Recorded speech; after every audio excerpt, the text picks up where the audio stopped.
बिस्मिल्लाहिर्रहमानिर्रहीम ते अस्सलाम वालेकुम। 18 अगस्त पाकिस्तान दे विच पीर दी रात ते अज दे पंजाबी वीलॉग च चढ़दे ते लहिंदे पंजाब दे सज्जणा ते मित्रां भैणां ते भरावां मावां ते बजुर्गां नूं जी आयां। अज दी सब तो पहली खबर जिहड़ी तुहाडे नाल सांझी करनी है वो ये है कि बाजी मरियम ने जिहड़ा जापान है उत्थे बड़े वक्रे किस्म के झंडे कढ़ दिते ने। उन्होंने एक तो जापान जाके आख्या भी नवाज शरीफ भी मेहनत कर रहे हैं, शहबाज शरीफ भी मेहनत कर रहे हैं, तो तुहाडी अपनी भैन जिहड़ी है वो भी दिन रात, सिर्फ तुहाडी भैन नहीं साडे सारिਆਂ ਦੀ, मेरी भी भैन है, तुहाडी भी है, तो हुण तो पता चला है कि वो फील्ड मार्शल की भी भैन है। उसकी वजह है कि उन्होंने आप ही दस्सिया कि वह भी मेरा भरा है। उन्होंने कहा जी जी तुहाडी भैन उन्हें भी दिन रात एक किया है। ये मरियम नवाज साहबा ने जापान दे विच अपने मूँहों गुफ्तगू की है, किसी होर ने उन्होंने बारे ये गुफ्तगू नहीं की। अच्छा, मेहनत तो चेता आया भी नाल चाचा परवेज़ रशीद भी गया है। चाचा परवेज़ रशीद जिहड़ा उन्हां दीयां मेहनतां दे बारे जानते हैं, वो सिर इंज सुट के मेहनत करते हैं और इहो जी मेहनत करते हैं कि फिर सिर नहीं चुकते, जो मर्जी हो जाए, तूफान आ जाए, हनेरी आ जाए। हुण जिन्हां नूं इस गल की समझ नहीं आउणी उन्हां नूं समझ नहीं आउणी, ते जिन्हां नूं आउणी उन्हां दे दंद निकल डए ने। बहरहाल गल तुसीं जिथे मर्जी लैके जाओ, तुहाडी मर्जी है। मैं तो उन्हां दी मेहनत ते गल करन डिया। उन्हां दीयां वीडियो आईयां ने माजी दे विच, सिर उन्हां थल्ले सुट्टिया ते दड़ा दड़ मेहनत करी जा रहे हैं, दवा दव मेहनत करी जा रहे हैं। मतलब है दफ्तर च बैठिया मैं गल करना है, PTV वगैरह के बैठिया काम करते सन, सिर थले सुट के बस काम करते रहते सन, बस वो चेहरा इस तरह रखते हैं तो मेहनत करी जाते हैं। और उन्होंने कोई वो ये भी समझते हैं कि मेहनत च अजमत है, जिन्ना बंदा मेहनत करता है उन्ना बंदा वड्डा होंदा है। उन्होंने ये लगता है कि इंसान का जिहड़ा कद काठ है वो उन्ना वड्डा होंदा है, उन्ना ताकतवर होंदा है इंसान जिन्नी वो ज़्यादा मेहनत करे। इसलिए वो दड़ा दड़ मेहनत करते हैं दिन रात। और मैं समझ तो बाहर है मैनू कि बाजी नूं तो एडे मेहनती बंदे नूं नाल नहीं रखना चाहिए। मतलब देखो ना, बाजी तो मेहनत नहीं करती, बाजी तो टिकटॉक वगैरह बनाती है। ये हुण जिहो जी मेहनत ये करते हैं परवेज़ रशीद साहब, बाजी का भी नाम बदनाम हो सकता है। नाल बाजी दे होर इन्नियां कुड़ियां चिड़ियां ने, मेरा मतलब है 5 बाजी दीयां सहेलियां होंदियां ने, मेरियां वो भी भैणां ही ने। तो मैं इसलिए बाजी नूं आखांगा भी एडा मेहनती बंदा जिहड़ा ना, ये चाचा साडा परवेज़ रशीद, इनू नाल ना रखो। इन्हां नूं तो मेरा मतलब किसी होर बंदे लट्ठ नूं दिओ नाल लैके फिरन। मेरा मतलब जिवें मियाँ साहब हुण कल्ले ही ने, इन्हां नूं उन्हां दे कोल ही छड्डिया करो ताकि उन्हों का भी दिल ला के रखन, उन्होंने भी आरे लाउण, दोवें बह के अपना, मेरा मतलब है वो लुडो का जिहड़ा दाना इंज करके सुट्टण दोवें इकट्ठे ही। मतलब एक दाना मियाँ साहब हाथ च फड़ लैण, एक फड़ लैण ते इंज दाने सुट के वो जिहड़ी टहनियां सुटते हैं तो नंबर आउंदे ने, तो फिर वो अपना मेरा मतलब लुडो खेलते हैं। तो परवेज़ रशीद साहब नूं, मियाँ साहब नूं दिओ, वो आरे भी लगे रहणगे। थोड़े जे अजकल परेशान रहिंदे ने वो भी, चलो बंदा मेरा मतलब वो आंदे ना भी अन्ने हथ बटेरा आया, या तुहानूं पता नहीं पता है कि नहीं, जिन्हें बटेरा रखिया हुंदा ना, वो बटेरे नाल इंज इंज खेडदा रहे ना तो वो राजी रहिंदा। तो इन्हां दे कोल बटेरे है ने परवेज़ रशीद साहब को। तो मेरा मशवरा यही है कि बाजी इन्हां नूं आप भैन मेरी है नाल लई फिरन नालों ये कोई चंगा साथ नहीं जिहड़ा नाल लैके फिरन डई है। तो इन्हां नूं आप नाल लैके थां थां फिरन नालों बेहतर है कि इन्हां नूं दिओ मियाँ साहब नूं। इन्हां नूं कहो कि जदों मियाँ साहब नूं मिलण जाना तो अपना बटेरा भी नाल लैके जाना है, तो उत्थे कदे अपने बटेरे नाल आप खेडण, कदे मियाँ साहब नूं फड़ा देण वो खेडण। मेरा मतलब कि एक दूजे दे नाल गलबात गपशप उत्ते करते रहण, या लुडो शुडो खेडण, कदी ताश खेडण। मेरा मतलब कम लगे रहण, मेहनती आदमी ने। और वैसे भी जो वजारत वगैरह दिंदे उदों भी उत्थे भी बटेरा नाल ही लैके जांदे सन, जिहड़ा मैं सोचिया। बहरहाल उत्थे जनाब हुण मेहनत तो मैनूं याद आया सी कि उत्थे जिहड़े परवेज़ रशीद साहब ने वो भी मौजूद ने। हुण रब ही खैर करे, क्योंकि चाइना वाले तो झुकदे भी बहुत ने बार बार, तो इन्हां दा सिर वैसे ही झुकिया रहिंदा मेहनत दे विच। ते हुण उत्थे किहो जी मेहनत करनगे, कोई नवां कट्टा ना खोल देण। मैनूं मुसीबत है परवेज़ रशीद साहब दी, है साइंसदान आदमी ने, तो मेहरबानी करना जरा इन्हां दे उत्ते तवज्जो भी रखना, तो कोई एक अद्धी जिहड़ी करख्त जी बाजी है उन्हां दे उत्ते ला के रखना, कोई एवें ही मेहनत दे विच काम गांह पिछां ना हो जाए। अच्छा जी, अगों उत्थे शिजा फातमा भी गई सी, ते नाल गई है साडी अज़मा बुखारी साहबा भैन भी। मोहसिन नकवी साहब ने नवीं खबर देती अपने चैनल तो भी 16 करोड़ एडवांस च लै गई ने सहेलियां। मैं तुहानूं विखा देना, चैनल के उत्ते चल रहा। उन्होंने कहा जी एडवांस च 16 करोड़ लै गई ने। ये टोटल खर्चा नहीं 16 करोड़ जेहन च रखना, ये एडवांस दे विच 16 करोड़ लभा, टोटल तो पता नहीं कितना गुणा है। ये तुहाडे रुपइयां दे उत्ते वो किसे लोगों ने की है तनकीद, तो बाजी अज़मा उत्थों ही गल पै गई है। तुहानूं पता वो तो माफ़ी नहीं दिंदी लड़ाई तो, वो तो तुहानूं पता है कि वो परवेज़ ही लड़ाई च करदी है। उन्हें उत्थों किसी नूं अपना ही कोई वकील है उन्होंने नून लीग वालियां दा ही, उन्होंने उन्हें आख्या भी तू हर वेले तनकीद करता रहना, इत्थे असीं टेंट च रह लईए, की करिए, पैसे देने पैंदे ने, इत्थों असीं वेस्ट मैनेजमेंट लैके जानी, इत्थों बंदरगाह लैके जानी, इत्थों समुंदर लैके जाना। तुहाडा बेड़ा गर्क जाए, मतलब लाहौर च समुंदर कढ़ देना जी, किसी गंदे नाले का नाम समुंदर रखिया, कित्थे चलाउणियां जे कश्तियां, रावी च तो पानी नहीं आउंदा। इहड़ियां बाजी उत्थे बंदरगाह ते जहाज़ां दे सामने खलो खलो शॉकिंग पिंक रंग दियां ਲੰਮੇ ਲੰਮੇ ਦੁਪੱਟੇ। ਬਾਜੀ ਸਵਿਟਜ਼ਰਲੈਂਡ ਤੇ ਗਈ ਸੀ ਤੇ ਇਹ ਅਗਰ ਉਹ ਕੋਈ, ਮੇਰਾ ਮਤਲਬ ਹੈ ਕਿ ਪੁਰਾਣੀਆਂ ਫਿਲਮਾਂ ਦਾ ਬਾਜੀ ਨੂੰ ਅਗਰ ਕੋਈ ਸ਼ੌਕ ਸੀ ਜਿਸ 'ਚ ਸਾੜੀ ਚੋੜੀ ਉੜਦੀ ਹੁੰਦੀ ਸੀ ਬਾਲੀਵੁੱਡ ਦੀ, ਔਰ ਬਾਜੀ ਨੇ ਅਗਰ ਉਹੋ ਜਿਹੀ ਕੋਈ ਟਿਕਟੌਕ ਬਣਾਉਣੀ ਸੀ ਤੇ ਉਹ ਜਦੋਂ ਸਵਿਟਜ਼ਰਲੈਂਡ ਸਰਜਰੀ ਕਰਾਉਣ ਗਈ ਸੀ ਬਾਜੀ, ਮੈਂ ਦੂਜੀ ਸਰਜਰੀ ਨਹੀਂ ਕਹਿ ਰਿਹਾ, ਆਵਾਮੀ ਸਰਜਰੀ ਜਿਹੜੀ ਉਹ ਇੱਕ ਭੈਣ ਸਾਡੀ ਨੇ ਚੌਕ ਦੇ ਵਿੱਚ ਕੀਤੀ ਸੀ, ਮਤਲਬ ਉਹ ਜਿਹੜੀ ਬਿਸਤੀ ਸ਼ਿਸਤੀ ਉਹਨੂੰ ਮੈਂ ਸਰਜਰੀ ਕਹਿ ਰਿਹਾ। ਉਹ ਜਦੋਂ ਬਾਜੀ ਉੱਥੇ ਗਈ ਸੀ ਤੇ ਉੱਥੇ ਕਰ ਲੈਂਦੀ ਹੈ, ਟਿਕਟੌਕ ਬਣਾ ਲੈਂਦੀ। ਬਾਜੀ ਜਾਪਾਨ ਗਈ ਹੈ, ਉੱਥੇ ਦੁਪੱਟੇ ਉੱਡ ਰਹੇ ਨੇ, ਲੰਮੇ ਲੰਮੇ ਦੁਪੱਟੇ ਨੇ ਉੱਥੇ ਉੱਡ ਰਹੇ ਨੇ ਤੇ ਬਾਜੀ ਜਿਹੜੀ ਹੈ ਉਹ ਟਿਕਟੌਕ ਬਣਾ ਰਹੀ ਹੈ, ਨਾਲ 5 ਆਹੋ ਨਹੀਂ ਆਹੋ ਵਾਲੀਆਂ ਨੇ, ਉਹਨਾਂ ਨੂੰ ਵੀ ਕੋਈ ਸਮਝ ਨਹੀਂ ਆਉਣ ਡਈ ਵੀ ਅਸੀਂ ਕੀ ਕਰੀਏ। ਉਹ ਵੀ ਵਿੰਗੀਆਂ ਸਿੱਧੀਆਂ ਹੋ ਗਏ। ਉਹ ਵਿਚਾਰੀ ਉਜ਼ਮਾ ਬੁਖਾਰੀ ਜਿਹੜੀ ਹੈ ਭੈਣ ਸਾਡੀ, ਉਹਨੇ ਮੋਢੇ ਤਾਂ ਚੁੱਕੇ ਨੇ ਧੌਣ, ਉਹ ਮੇਰਾ ਮਤਲਬ ਹੈ ਆਪਣਾ ਉਹਦੇ ਮੈਂਡਕ ਆਖ ਦਿੱਤਾ, ਮਾਜ਼ਰਤ, ਕੱਚੂ ਕੁੰਮੇ ਤਰ੍ਹਾਂ, ਕੱਚੂ ਕੁੰਮਾ ਟਰਟਲ ਨੂੰ ਆਖਦੇ ਨੇ, ਤੇ ਉਹਦੇ ਤਰ੍ਹਾਂ ਜਿਹੜਾ ਉਹ ਉਹਨਾਂ ਨੇ ਆਪਣਾ ਧੌਣ ਜਿਹੜੀ ਉਹ ਅੰਦਰ ਵਾੜੀ ਹੈ, ਠੰਡ ਲੱਗਣ ਡਈ ਹੋਣੀ। ਤੇ ਕੋਟ ਅੱਜ ਕੱਲ੍ਹ ਹੀ ਖਬਰ ਆਈ ਸੀ ਕਿ ਪਾਕਿਸਤਾਨ 'ਚ 50% ਲੰਡੇ ਦੀ ਇੰਪੋਰਟ ਜਿਹੜੀ ਉਹ ਜ਼ਿਆਦਾ ਹੋ ਗਈ। ਤੇ ਕੋਟ ਜਿਹੜਾ ਹੈ ਉਹ ਤਾਂ ਕਿਤੇ ਮੈਨੂੰ ਲੱਗਦਾ ਹੈ ਕਿ ਇਹ ਕਿਸੇ ਪੁਰਾਣੀ ਜਿਹੜੀ ਹੈ ਉਹ ਜਿਹੜੀ ਰਾਜਸਥਾਨ ਦੀ ਕੋਈ ਰਾਣੀ ਹੈ ਉਹਦਾ ਕੋਟ ਅਜ਼ਮਾ ਬੁਖਾਰੀ ਸਾਹਿਬਾ ਦੇ ਹੱਥੇ ਲੱਗ ਗਿਆ ਤੇ ਉਹ ਪਾਈ ਫਿਰਦੀ ਹੈ ਉੱਥੇ। ਉਹਨੂੰ ਹੁਣ ਇਹ ਵੀ ਨਹੀਂ ਪਤਾ ਵੀ ਬੰਦਰਗਾਹ 'ਤੇ ਇਹੋ ਜਿਹੇ ਕੋਟ ਨਹੀਂ ਪਾਈਦੇ, ਪਰ ਉਹ ਪਾਈ ਫਿਰਦੀ ਹੈ, ਉਹਨੂੰ ਕਿਹੜਾ ਕਿਸੇ ਨੇ ਪੁੱਛਣਾ। ਤੇ ਖੈਰ ਮੁਖਤਸਰ ਇਹ ਕਿ ਜਦੋਂ ਉਹਨਾਂ ਦੀ ਚੀਫ ਮਿਨਿਸਟਰ ਸ਼ਾਕਿੰਗ ਪਿੰਗ ਪਾ ਕੇ ਉੱਥੇ ਫਿਰਨ ਡਈ ਹੈ ਬੰਦਰਗਾਹ 'ਤੇ ਸਰਕਾਰੀ ਮੀਟਿੰਗ ਦੇ ਵਿੱਚ, ਤੇ ਉਹਨਾਂ ਨੂੰ ਇੱਥੇ ਕੀ ਪਤਾ ਲੱਗਣਾ। ਅੱਛਾ, ਫਿਰ ਨਾਂ ਵੀ ਉਹ ਇੰਝ ਹੀ ਹੈ ਵੀ ਜਿਵੇਂ ਯਾਮਾ ਮੋਟਰਸਾਈਕਲ ਲਈ ਫਿਰਦੇ ਨੇ, ਯੋਕੋ ਹਾਮਾ ਤੇ ਪਤਾ ਨਹੀਂ ਕਿਹੜੇ ਕਿਹੜੇ ਨਾਂ ਨੇ, ਫਲਾਣੇ ਦਾ ਅਸੀਂ ਵੇਅਰ ਹਾਊਸ ਵੇਖਣ ਚਲੇ ਗਈਆਂ, ਫਲਾਣੇ ਦਾ ਵੇਸਟ ਮੈਨੇਜਮੈਂਟ ਵੇਖਣ, ਉੱਥੇ ਵੀ ਕੂੜਾ ਕਾੜਾ ਇਕੱਠਾ ਕਰਦੀਆਂ ਫਿਰਦੀਆਂ ਨੇ ਭੈਣਾਂ ਸਾਡੀਆਂ। ਬਈ ਜੇ ਕੂੜਾ ਇਕੱਠਾ ਕਰਦੇ ਕਿਸੇ ਬਿਊਰੋਕਰੇਟ ਨੂੰ ਘੱਲ ਦਿਓ, ਕੂੜਾ ਵੇਖ ਆਵੇ। ਇਹ ਬਾਜੀ ਨੇ ਤੋੜ ਜਾ ਕੇ ਵੇਖ ਕੇ ਆਉਣਾ ਵੀ ਕੂੜੇ ਦਾ ਕੀ ਕਰਦੇ ਨੇ, ਚੀਫ ਮਿਨਿਸਟਰ ਦਾ ਕੀ ਕੰਮ ਹੈ।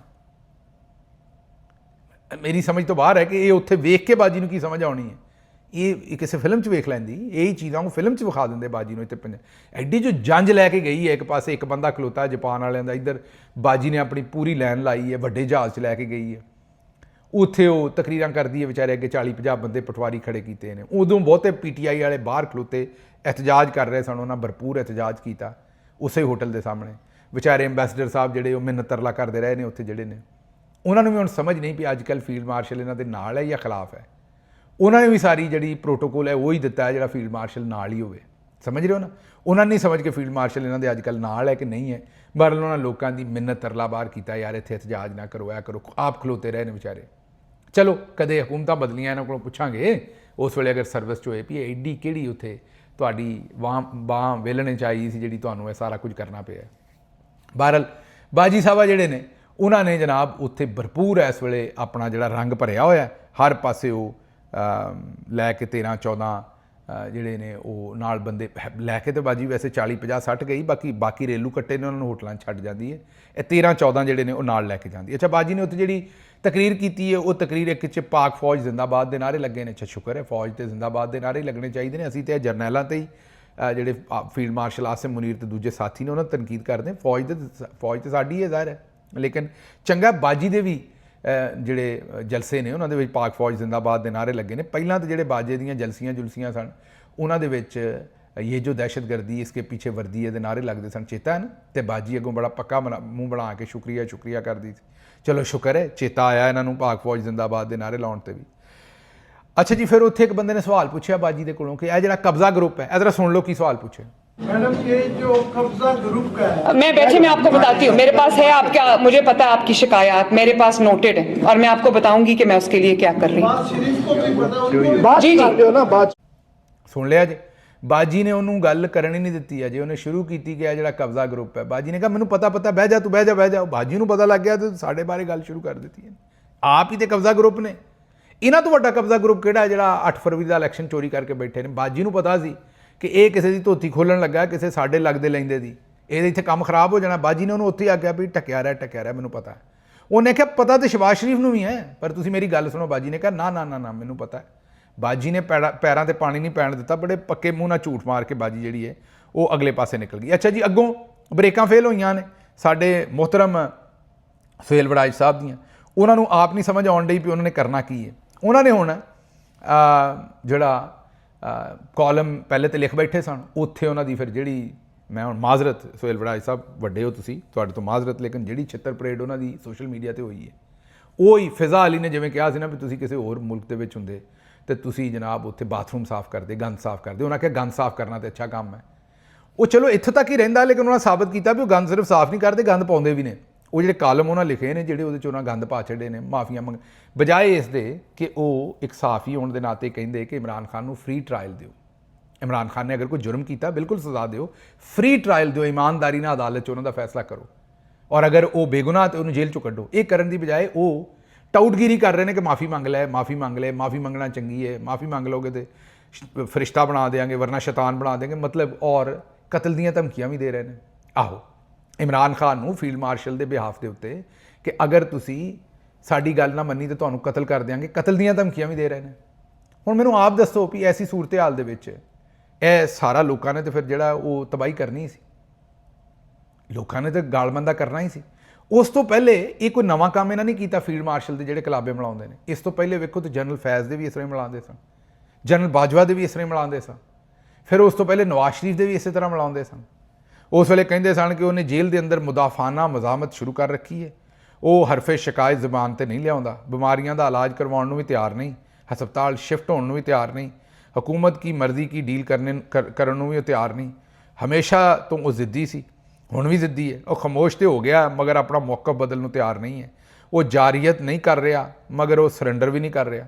ਉਹ ਤਾਹਾਲ ਜਿੱਤ ਨਹੀਂ ਸਕਿਆ ਮਗਰ ਉਹ ਸ਼ਿਕਸਤ ਵੀ ਤਸਲੀਮ ਨਹੀਂ ਕਰ ਰਿਹਾ। ਇਹ ਵੜਾਈ ਸਾਹਿਬ ਲਿਖਦੇ ਸਨ।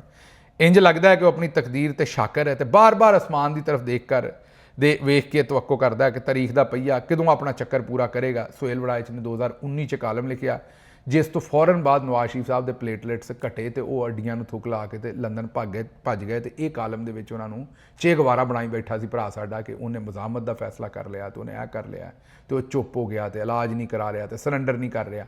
ਤੇ ਅੱਜ ਜਿਹੜਾ ਵਾਕਈ ਅੱਖਾਂ 'ਚ ਅੱਖਾਂ ਪਾ ਕੇ ਸਰੈਂਡਰ ਨਹੀਂ ਕਰ ਰਿਹਾ, ਜਿਹਨੇ ਵਾਕਈ ਜਿਹਨੂੰ ਪੰਜਾਬੀ ਚਾਹੁੰਦੇ ਨੇ ਧੂੰ ਕੱਢ ਕੇ ਰੱਖ ਦਿੱਤੀ ਸਾਰਿਆਂ ਦੀ, ਉਹਦੇ ਬਾਰੇ ਆਂਦਾ ਵੀ ਉਹ ਮਾਫੀ ਮੰਗ ਲੈ।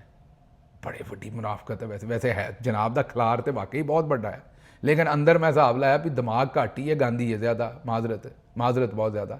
ਮਤਲਬ ਜਿਹੜਾ ਵਿਚਾਰੇ ਜਿਹਦੇ ਪੱਲੇ ਕੁਛ ਨਹੀਂ ਸੀ, ਜਿਹੜਾ ਆਂਦਾ ਸੀ ਮੈਨੂੰ ਕਿਸੇ ਤਰ੍ਹਾਂ ਵੀ ਕੱਢ ਲਓ, ਉਹਨੂੰ ਚੇ ਗਵਾਰਾ ਬਣਾ ਰਹੇ ਸੋ ਕਿ ਉਹ ਜ਼ਿੱਦੀ ਸੀ, ਪਹਿਲਾਂ ਵੀ ਜ਼ਿੱਦੀ ਸੀ, ਹੁਣ ਵੀ ਜ਼ਿੱਦੀ ਹੈ, ਉਹਨੇ ਸਰੈਂਡਰ ਨਾ ਕਰਨ ਦਾ ਫੈਸਲਾ ਕੀਤਾ ਹੈ। ਤੇ ਅੱਜ ਜਿਹੜਾ ਵਾਕਿਆ ਹੀ ਇਹ ਚੀਜ਼ਾਂ ਕਰ ਰਿਹਾ ਹੈ, ਉਹਦੇ ਬਾਰੇ ਤੁਸੀਂ ਕਿਹੋ ਜਿਹੇ ਕਾਲਮ ਲਿਖਦੇ ਹੋ। ਲੇਕਿਨ ਆਵਾਮ ਨੇ ਜਿਹੜਾ ਧੂੰਆਂ ਕੱਢਿਆ, ਉਸ ਤੋਂ ਬਾਅਦ ਜਨਾਬੇ ਵਾਲਾ ਤਬੀਅਤ ਸੈੱਟ ਹੋ ਗਈ ਇਹਨਾਂ ਦੀ, ਔਰ ਹੁਣ ਮਾਫੀਆਂ ਮੰਗਦੇ ਫਿਰਦੇ ਨੇ। ਹੁਣ ਥੋੜ੍ਹਾ ਜਿਹਾ ਮਰੀਮ ਨਵਾਜ਼ ਤੇ ਇਹਨਾਂ ਨੂੰ ਵੀ ਤੜਕਾ ਲਾਇਆ ਅਗਲੇ ਕਾਲਮ ਦੇ ਵਿੱਚ ਕਿ ਸਿਆਸਤਦਾਨ ਸਾਰੇ ਕਰਪਟ ਨੇ, ਜਰਨੈਲ ਹੀ ਮੁਲਕ ਦੇ ਸਭ ਤੋਂ ਜ਼ਿਆਦਾ ਅਕਲਮੰਦ ਤੇ ਜਿਹੜੇ ਜ਼ਰਖੇਜ਼ ਦਿਮਾਗ ਨੇ ਉਹ ਹੀ ਨੇ। ਹੁਣ ਕੋਸ਼ਿਸ਼ ਕਰ ਰਹੇ ਨੇ ਹਿਸਾਬ ਬਰਾਬਰ ਕਰਨ ਦੀ, ਸਿਰਫ ਜਰਨੈਲਾਂ ਨੂੰ ਬਾਹਰ ਰੱਖ ਕੇ ਬਾਕੀ ਸਾਰੀਆਂ ਪੋਲੀਟੀਕਲ ਪਾਰਟੀਆਂ ਨੂੰ ਤੁੰਨਣ ਦੀ। ਲੇਕਿਨ ਹੁਣ ਸੁਹੇਲ ਵੜਾਇਚ ਸਾਹਿਬ, ਮੈਂ ਇੱਕ ਗੱਲ ਦੱਸਾਂ ਵੀ ਤੁਸੀਂ ਆਪਣੇ ਵੱਲੋਂ ਕੰਮ ਤੇ ਕਰ ਲਿਆ, ਜਿੰਨੀ ਤੁਹਾਡੀ ਜੇਬ ਦੇ ਵਿੱਚ ਭਾਨ ਸੀ ਨਾ, ਇਹ ਠੀਪੇ ਛੀਪੇ, ਉਹ ਤੁਸੀਂ ਖਰਚ ਬਹੁਤੇ ਕਰ ਲਏ। ਹੁਣ ਆਵਾਮ ਨੇ ਤੁਹਾਨੂੰ ਛੱਡਣਾ ਨਹੀਂ, ਮੈਂ ਤੁਹਾਨੂੰ ਦੱਸਦੇ ਹਾਂ। ਇਹ ਸੋਸ਼ਲ ਮੀਡੀਆ ਦਾ ਜ਼ਮਾਨਾ ਹੈ, ਤੁਹਾਡੀ ਹੁਣ ਮਾਫੀ ਨਹੀਂ। ਬਾਕੀ ਤੁਸੀਂ ਕੋਸ਼ਿਸ਼ ਕਰਨਾ ਹੈ, ਕੋਸ਼ਿਸ਼ ਕਰਕੇ ਵੇਖ ਲਓ। ਅੱਗੇ ਜਨਾਬ ਤੁਹਾਡੇ ਅੱਗੇ ਸਾਹਮਣੇ ਇੱਕ ਖਬਰ ਰੱਖਨੇ ਤੇਜ਼ੀ ਨਾਲ। ਅਗਲੀ ਖਬਰ ਇਹ ਹੈ ਕਿ ਇੱਕ ਹੈ ਤੇ ਮੀਮ ਹੀ, ਲੇਕਿਨ ਉਹ ਠੀਕ ਹੁੰਦੀ ਲੱਗਦੀ ਹੈ ਸਾਨੂੰ। ਉਹ ਖਬਰ ਜਿਹੜੀ, ਉਹ ਖਬਰ ਇਹ ਹੈ ਕਿ ਲੋਕੀ ਸੋਸ਼ਲ ਮੀਡੀਆ ਦੇ ਉੱਤੇ ਕਹਿ ਰਹੇ ਨੇ ਕਿ ਉਹ ਇਸ ਵੇਲੇ ਜਰਨੈਲ ਹਰ ਪੋਜੀਸ਼ਨ ਤੇ ਉਹਨਾਂ ਨੂੰ ਦੇ ਰਹੇ ਨੇ, ਰਿਟਾਇਰਡ ਜਰਨੈਲਾਂ ਨੂੰ। ਉਹਨਾਂ ਨੇ ਕਿਹਾ ਕਿ ਕਾਇਦੇ ਆਜ਼ਮ ਜਿਹੜੇ ਨੇ ਉਹਨਾਂ ਨੂੰ ਬਾਹਰ ਵੀ ਕੱਢ ਦਿੱਤਾ ਹੈ, ਇਸ਼ਤਿਹਾਰਾਂ ਦੇ ਵਿੱਚੋਂ ਵੀ ਉਹਨਾਂ ਦਾ ਨਾਮ ਹੀ ਲੇਵਾ ਅੱਜ ਕੱਲ੍ਹ ਕੋਈ ਨਹੀਂ। ਭੈਣ ਉਹਨਾਂ ਦੀ ਜਿਹੜੀ ਸੀ ਫਾਤਮਾ ਜਨਾਹ ਸਾਹਿਬਾ, ਉਹਨਾਂ ਨੂੰ ਤੇ ਅਸੀਂ ਪਹਿਲਾਂ ਹੀ ਗੱਦਾਰ ਬਣਾਇਆ ਸੀ। ਅਯੂਬ ਖਾਨ ਸਾਹਿਬ ਨੇ, ਆਰਮੀ ਚੀਫ ਸਨ, ਉਹਨਾਂ ਦੀ ਕਰੈਕਟਰ ਅਸੈਸੀਨੇਸ਼ਨ ਵੀ ਕੀਤੀ ਸੀ, ਉਹਨਾਂ ਤੇ ਜਾਲੀ ਝੂਠੇ ਪਾਣੀ ਦੇ ਪਰਚੇ ਵੀ ਕੀਤੇ ਸਨ। ਬਹੁਤ ਸਾਰੇ ਲੋਕ ਤਾਂ ਕਹਿੰਦੇ ਨੇ ਵੀ ਉਹਨਾਂ ਦਾ ਕਤਲ ਕੀਤਾ ਸੀ ਕਿਸੇ ਨੇ, ਅੱਜ ਤੱਕ ਨਹੀਂ ਪਤਾ ਕਿੰਨੇ ਕੀਤਾ। ਬਹਰਹਾਲ ਉਹਨਾਂ ਨਾਲ ਤੇ ਅਸੀਂ ਜ਼ੁਲਮ ਕੀਤਾ, ਅਸੀਂ ਕਾਇਦੇ ਆਜ਼ਮ ਰਹਿ ਗਏ ਸਨ, ਬਚ ਗਏ ਸਨ। ਹੁਣ ਅਸਾਂ ਉਹਨਾਂ ਨੂੰ ਵੀ ਇਸ਼ਤਿਹਾਰਾਂ ਤੋਂ ਕੱਢ ਦਿੱਤਾ, ਸਭ ਕੁਝ ਕੱਢ ਦਿੱਤਾ, ਉਹਨਾਂ ਦਾ ਵੀ ਨਾਂ ਲੈ ਕੇ ਅਸੀਂ ਰਾਜ਼ੀ ਨਹੀਂ। ਹੁਣ ਮੀਮ ਬਣਾਈ ਬੱਚਿਆਂ ਨੇ ਵੀ ਕਿਤੇ ਕਾਇਦੇ ਆਜ਼ਮ ਉਹਨਾਂ ਦਾ ਨਾਂ ਤੇ ਨਹੀਂ, ਲਕਬ ਸੀ ਨਾ, ਤੁਹਾਨੂੰ ਪਤਾ ਹੈ ਨਾਂ ਤੇ ਉਹਨਾਂ ਦਾ ਮੁਹੰਮਦ ਅਲੀ ਜਨਾਹ ਰਹਿਮਤੁल्लाह ਅਲੈਹ ਸੀ। ਇੱਕ ਕਾਇਦੇ ਆਜ਼ਮ ਦੇ ਲਕਬ ਸੀ ਨਾ ਉਹਨਾਂ ਦਾ, ਜਿਹੜਾ ਮੁਸਲਮਾਨਾਂ ਨੇ ਦਿੱਤਾ ਸੀ। ਤੇ ਉਹ ਜਿਵੇਂ ਫੀਲਡ ਮਾਰਸ਼ਲ ਇਹਨਾਂ ਨੇ ਆਪਣੇ ਆਪ ਨੂੰ ਦਿੱਤਾ ਹੋਇਆ, ਉਹਨਾਂ ਨੂੰ ਜ਼ਾਹਿਰ ਹੈ ਉਹ ਤੇ ਉਹਨਾਂ ਨੇ ਆਪਣੇ ਆਪ ਨੂੰ ਨਹੀਂ ਸੀ ਦਿੱਤਾ, ਉਹਨਾਂ ਨੂੰ ਤੇ ਮੁਸਲਮਾਨਾਂ ਨੇ, ਹਿੰਦ ਨੇ ਦਿੱਤਾ ਸੀ। ਲੇਕਿਨ ਹੁਣ ਕਿਤੇ ਉਹਨਾਂ ਨੂੰ ਫਿਕਰ ਹੈ ਲੋਕਾਂ ਨੂੰ ਵੀ ਕਿਤੇ ਕੋਈ ਰਿਟਾਇਰਡ ਜਰਨੈਲ ਹੀ ਨਾ ਕਾਇਦੇ ਆਜ਼ਮ ਦੇ ਅਹੁਦੇ ਤੇ ਲਾ ਦੇਣ, ਆਖਣਗੇ ਟਾਈਟਲ ਉਹਨੂੰ ਦੇਣਾ ਹੈ। ਕੋਈ ਨਵਾਂ ਕਿਸ ਦਿਨ ਤੁਹਾਨੂੰ ਪਤਾ ਚੱਲੇ ਲੈਫਟੀਨੈਂਟ ਜਨਰਲ ਰਿਟਾਇਰਡ ਫਲਾਨਾ ਜਿਹੜਾ ਜਨਾਬ, ਉਹਨਾਂ ਨੂੰ ਕਾਇਦੇ ਆਜ਼ਮ ਲਾ ਦਿੱਤਾ ਗਿਆ ਪਾਕਿਸਤਾਨ ਦੇ ਵਿੱਚ। ਇਹ ਹੋ ਸਕਦਾ ਤੁਹਾਨੂੰ ਇਸ ਵੇਲੇ ਮਜ਼ਾਕ ਲੱਗਣ ਡਿਆ। ਅੱਛਾ, ਇੱਕ ਹੋਰ ਤਸਵੀਰ ਸਾਹਮਣੇ ਆਈ ਹੈ, ਉਹਨੇ ਮੈਨੂੰ ਬੜਾ ਹੈਰਾਨ ਕੀਤਾ ਹੈ। ਬਾਜੀ ਨੇ ਚੰਦ ਦਿਨ ਪਹਿਲਾਂ ਆਖਿਆ ਸੀ ਕਿ ਫੀਲਡ ਮਾਰਸ਼ਲ ਸਾਹਿਬ ਮੇਰੇ ਭਰਾ ਨੇ, ਤਸਵੀਰ ਵੇਖੀ ਉੱਥੇ ਮੁੰਡਾ ਇੱਕ ਉਹ ਯੂਰਪ 'ਚ ਹੈਗਾ, ਉਹ ਬੱਤੀ ਜਿਹੜਾ, ਮੈਂ ਤਾਂ ਗੱਲ ਨਹੀਂ ਕਹਿ, ਮੇਰੀ ਤਾਂ ਭੈਣ ਹੈ, ਮੈਂ ਤਾਂ ਨਹੀਂ ਗੱਲ ਕਹਿ ਸਕਦਾ, ਲੇਕਿਨ ਬੜੀ ਉਹਨੇ ਮਾਯੂਬ ਗੱਲ ਕੀਤੀ ਸੀ। ਵੀਡੀਓ ਉਹਦੀ ਆਈ ਹੈ ਕਿ ਮੈਂ ਬੱਤੀ ਬਣਾ ਕੇ ਮਰੀਮ ਸਾਹਿਬਾ ਦੇ ਵੀ ਔਰ ਉਹਨਾਂ ਦੀ ਸੈਕਟਰੀ ਦੇ ਵੀ, ਮਤਲਬ ਉਹ ਬੜੀ ਮਾਯੂਬ ਗੱਲ ਹੈ, ਉਹ ਕਰਨੀ ਨਹੀਂ ਚਾਹੀਦੀ ਕਿਸੇ ਖਾਤੂਨ ਦੇ ਬਾਰੇ ਵੀ, ਮਤਲਬ ਬਹੁਤ ਹੀ ਫੋਸ਼ ਗੱਲ ਸੀ ਉਹਦੀ, ਸਿੱਧੀ ਸਿੱਧੀ ਗੰਦੀ ਗਾਲ ਹੀ ਸੀ, ਬਾਜੀ ਨੂੰ ਕੱਢ ਦਿੱਤੀ ਉਹਨੇ। ਇਹ ਫੀਲਡ ਮਾਰਸ਼ਲ ਨਾਲ ਇਹਦੀ ਤਸਵੀਰ ਹੈ, ਮੇਰੀ ਸਮਝ ਤੋਂ ਬਾਹਰ ਹੈ ਕਿ ਬਈ ਇਹ ਕਿਉਂ ਹੈ ਐਡੀ ਜਦੋਂ ਉਸ ਬੰਦੇ ਨੇ ਘਟੀਆ ਗੱਲ ਕੀਤੀ ਹੋਈ ਹੈ ਬਾਜੀ ਮਰੀਮ ਨੂੰ, ਇੱਕ ਡਿਸਰਿਸਪੈਕਟ ਕੀਤੀ ਹੋਈ ਹੈ, ਗਾਲੀ ਕੱਢੀ ਹੋਈ ਹੈ। ਦੇਖੋ ਸਿਆਸੀ ਡਿਫਰੈਂਸ ਆਪਣੀ ਜਗ੍ਹਾ 'ਤੇ ਹੈ, ਲੇਕਿਨ ਇਸ ਤਰ੍ਹਾਂ ਦੀ ਗਾਲ ਤਾਂ ਤੁਸੀਂ ਕਿਸੇ ਨੂੰ ਵੀ ਨਹੀਂ ਕੱਢ ਸਕਦੇ ਨਾ। ਇਹ ਮੈਂ ਅਜ਼ਰਾ ਮਜ਼ਾਕ ਨਹੀਂ ਕਹਿ ਰਿਹਾ, ਤੁਸੀਂ ਆਪਣਾ ਆਪ ਦੱਸਦੇ ਹੋ ਨਾ ਜਦੋਂ ਇਹੋ ਜਿਹੀ ਗੱਲ ਕਰਦੇ ਹੋ। ਅਤੇ ਉਹ ਚਲੋ ਤੁਸੀਂ ਬੰਦਿਆਂ ਨਾਲ ਕੋਈ ਥੋੜ੍ਹਾ ਜਿਹਾ ਹਾਸਾ ਖੇਡਾ ਕਰ ਲੈਣ, ਉਹ ਅਲੱਗ ਗੱਲ ਹੈ, ਲੇਕਿਨ ਔਰਤਾਂ ਨਾਲ ਤਾਂ ਤੁਸੀਂ ਇਹੋ ਜਿਹੀ ਗੱਲ ਨਹੀਂ ਕਰ ਸਕਦੇ। ਅਤੇ ਇਹ ਜਿਹੜੀ ਇਸ ਬੰਦੇ ਨੇ ਗੱਲ ਕੀਤੀ ਅਤੇ ਉੱਥੇ ਫੀਲਡ ਮਾਰਸ਼ਲ ਸਾਹਿਬ ਨਾਲ ਉਹਦੀਆਂ ਤਸਵੀਰਾਂ ਆਉਣ ਡਈਆਂ ਨੇ, ਇਹ ਮੇਰੀ ਸਮਝ ਤੋਂ ਬਾਹਰ ਹੈ ਕਿ ਬਾਜੀ ਨੂੰ ਕੋਈ ਇੱਥੋਂ ਧਮਕੀ ਭੇਜੀ ਜਾ ਰਹੀ ਹੈ ਇਸ ਤਰੀਕੇ ਨਾਲ ਵੀ ਫਿਰ ਆਹ ਕਰਾਂਗੇ ਅਤੇ ਉਹ ਕਰਾਂਗੇ, ਜਾਂ ਕੀ ਚੱਕਰ ਹੈ, ਮੇਰੇ ਸਮਝ ਤੋਂ ਬਾਹਰ ਹੈ। ਬਹਰਹਾਲ ਇਹ ਤਸਵੀਰ ਜਿਹੜੀ ਹੈ ਇਹ ਮੈਨੂੰ ਤਾਂ ਅਜੇ ਤੱਕ ਹਜ਼ਮ ਨਹੀਂ ਹੋਈ। ਤੁਹਾਨੂੰ ਇਹਦੀ ਕੋਈ ਸਮਝ ਆਏ ਤਾਂ ਮੈਨੂੰ ਦੱਸਿਓ। ਮੈਨੂੰ ਦਿਓ ਇੱਥੋਂ ਇਜਾਜ਼ਤ, ਤੇ ਰੱਬ ਰੱਖਾ।